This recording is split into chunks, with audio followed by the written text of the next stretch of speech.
आत्मनिर्भर स्कूल प्रबंधन बोर्ड द्वारा कलेक्टर को एक आवेदन पत्र। स्कूल स्टाफ और शिक्षकों पर हमले का मामला।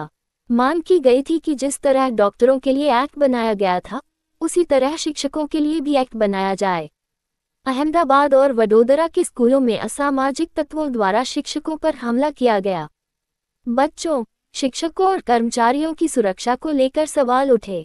शिक्षकों और स्कूल को सुरक्षा प्रदान करने के लिए एक प्रतिनिधित्व किया गया था।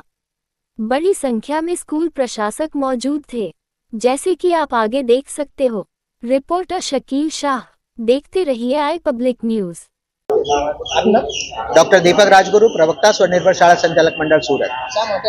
आज स्वनिर्भर शाळा संचालक मंडल आखा गुजरात में તમામ જિલ્લાઓમાં અત્યારે આવેદનપત્ર આપી રહ્યું છે। શાળાની સુરક્ષામાં કેવી રીતે વધારો થાય, જે હિંસાત્મક હુમલાઓ થઈ રહ્યા છે શાળાના શિક્ષકો ઉપર, અમદાવાદ વડોદરાની ઘટનાઓને ધ્યાનમાં રાખીને ભવિષ્યમાં આવી કોઈ ઘટના ન બને, આવી ઘાતકી પ્રયાસો ન થાય તેના માટે અમે પ્રિવેન્શન એક્ટ, જેને કહેવાય છે પ્રોટેક્શન એક્ટ, જેમ ડોક્ટર્સ માટે બનાવવામાં આવ્યો છે તેવો એક શાળાઓની સુરક્ષા માટે બનાવવામાં આવે, જેથી ભારતનું ભવિષ્ય સારી રીતે ઘડી શકાય।